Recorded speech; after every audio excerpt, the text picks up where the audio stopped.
This video is all about the power steering pump and fluid in the Mercedes R107, and some of this will be applicable to other Mercedes models and indeed other cars as well. We're going to start the video with what power steering fluid you should be putting in your Mercedes, and that will depend on the year of your Mercedes and the type of system that you have. We'll be looking at the different style of filters available for the R107. Once again, that depends on the year of the car. We'll also be telling you the cheapest place to get those filters. There are various methods of doing a power steering fluid flush, and we'll be going over the pros and cons of each. And finally, in the context of this car, we have a pinhole leak in our high pressure power steering fluid hose. So we've sourced that hose from Germany at a fraction of the price that they cost in the UK, and we'll be hopefully fitting that. One of the questions you see cropping up a lot on forums is, what kind of power steering fluid should I put in my car? Is power steering fluid the same as automatic transmission fluid, or ATF? The answer to that question is it depends on how old your car is. Now, this is a 1975 280 SL, and the older SLs and the older Mercedes used ATF in the power steering reservoir. Standard ATF DEX 2, or you can also use DEX 3 as well. And this fluid is red as opposed to the clear or yellow fluid that you get in more modern Mercedes. You may read that putting ATF in the power steering reservoir will react with the rubber seals in the power steering pump, but to be honest, I've not seen any evidence of that myself. If you put modern power steering fluid in your car when it's designed for ATF, you won't necessarily ruin the power steering system, but what you may find is that that fluid starts to leak out past the seals because the ATF is thicker or more viscous than the modern yellow or clear power steering fluids. So this here is exactly the same oil that you would be putting in your gearbox, and essentially if you went along to Mercedes and bought power steering fluid for an older car like this, you would effectively be buying ATF. Some automatic transmission fluids and power steering fluids are slightly different, and the main difference might be that the power steering fluid has less detergents in it than, say, the automatic transmission fluid. But for most older SLs, you'll be putting in red ATF. The position of the power steering fluid reservoir is different on the M110, the six-cylinder SLs, compared to, say, the V8s. And whilst there were several videos on the internet showing you how to change the power steering fluid filter on the V8 cars, I haven't seen any videos actually highlighting the fact that on older SLs like this, the style of the filter is completely different. The older Mercedes use a filter like this. Now, you can go along to places like the SL shop and buy a remanufactured filter, or you can simply go along to Mercedes and buy the filter directly from them. And what you'll find is that the cost of this filter at Mercedes is about half the price that you'll find it on places like eBay and other sources. The early SLs have a black, generally black Vickers style power steering pump and reservoir on, and the later Mercedes have a different style of power steering pump and reservoir, and indeed a different filter. On a later SL, the power steering filter looks like this, and you can use a MAN filter H85, and if you get it directly from Mercedes, it's a bit more expensive, but these filters are far more like a standard oil filter. And the cheapest place that I found to get these is on Amazon. This one here that we bought on Amazon, when I came to open the box, was actually crushed. So if you do buy a filter on eBay or Amazon, make sure you open it up before you start the job and make sure it's not crushed like that. If you are planning to change the power steering fluid on your old Mercedes, it's worth pointing out that the power steering reservoir lid has or should have a gasket that sits inside there. Now, we've ordered a gasket from Mercedes, but unfortunately that's coming from Germany and was delayed, so it hasn't arrived, but I will leave the part number on the screen below.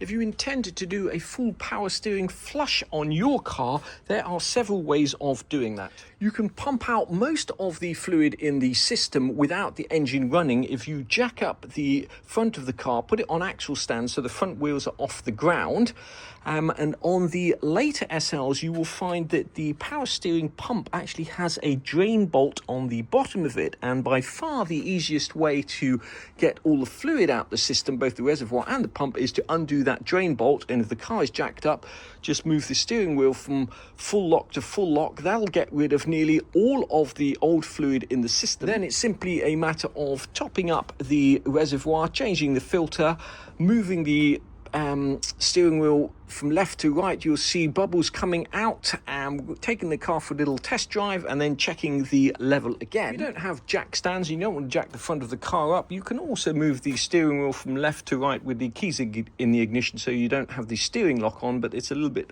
harder to do that. You can also top the reservoir up and turn the engine on and be turning the steering wheel with the engine on and the wheels on the ground, although that can be a little bit messy and slightly more dangerous because you're basically leaning over the engine. Another method I've seen people use is to actually disconnect the return pipe, put a clear hose on the return pipe into a bucket, and then run the car, and as the pump is running and draining the fluid out, to be topping up the reservoir with new clean fluid. But not only does that use an awful lot of fluid, but it's also fraught with danger, because if you allow the pump to run dry, and that pump does move quite a bit of fluid, then you run the risk of actually knackering the pump. Enough of the talk, let's get on and change our leaking power steering hose. We're not going to be doing a full flush because in our case the power steering fluid is pretty clean. This is going to be a messy job, and my advice would be to put a whole load of cardboard underneath the car to try and catch some of that hydraulic oil when you take the hose off, and also to siphon as much out of the hydraulic fluid reservoir as you can before you start. But before I do any of that, I'm going to see if I can actually undo the nuts on both sides of the hose, because those are often seized, and I don't want to go to all the rigmarole of draining the fluid only to find I can't get the hose off. Those are both 17mm nuts on that hose, and I can see that it's going to be pretty tricky getting them undone because there's not an awful lot of room in there. Now, it may be possible to reach that bolt down there with an open-ended spanner, but what I'm going to attempt to use is a special set of sockets that I bought ages ago to do the fuel injectors on our Pagoda, actually, and that will hopefully allow me to get in there with a socket. Right, I've ascertained that I can get those bolts loose. Now I just need to take off the screw holding the power steering reservoir cap on, and then that should just lift off. Again, if you can do this without dropping it, that's an added bonus. There, you can see how low that power steering fluid level is. Now there should be, I don't know how well you can see this, a small O-ring on top here. Make sure you do not forget that or lose that, because that needs to go on the cap to stop it leaking. And if I'm not very much mistaken, this should just unscrew, and then the filter should lift out. I'm not sure if that fitting is supposed to screw off or just pull off, but we got it off in the end. We'll put that there so we don't lose it. And finally, there is the spring. I think it matters which way that goes on. Before you can get to the filter, you need to take this plate here out, and it should just lift straight out, hopefully without dropping it. Once again, I don't think it matters which way around it goes. And here we have the old style filter, which we'll just put to one side. And then finally you have the base plate upon which the old style filter sits. Before we attempt to remove that high pressure power steering fluid line, we're going to suck out or siphon out all the power steering fluid in the reservoir just using this turkey baster from John Lewis. These are coming off remarkably easy, although they're really difficult to get to. Now I imagine that when I take this one off, a whole load of oil comes out. Now in theory, all I need to do is try and maneuver this pipe so I can get that nut on. How hard can that be? Undoing that lower nut was probably one of the most difficult fittings I've ever had to remove, but using this special socket we got there in the end. We finally got that hose on, and now we just have to put everything back together, starting with that plate there. Then this crazy filter slots in, and then the metal top plate, the spring,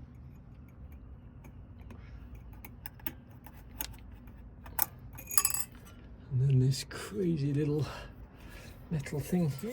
Oh, there we go. And then we just need to fill up with some power steering fluid, which is the same as the automatic transmission fluid. We'll be using this Castrol ATF Dex 2 multi-vehicle. What we'll do is we'll put the cap on, and then we'll start the car up, put all the air system here back together, start the car up and turn the steering wheel from left to right a few times, and then come back and check the level.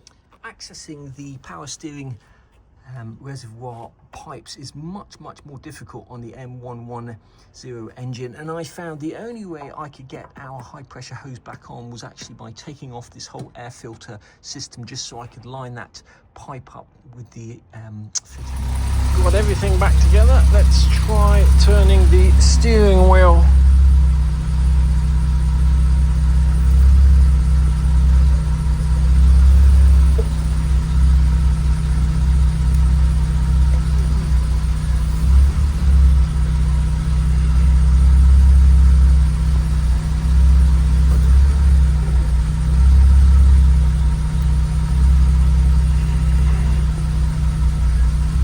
See that the level has gone down a couple of centimeters, so we'll just top that up and take the car for a drive. I was about to say job done, there's no leaks. We've topped the power fluid, steering fluid up when I turned around and realized I have not put the air filter back in there, and it's a right old pain to take all of that off. So I'll do all of that off camera, and I think I'll leave this video here.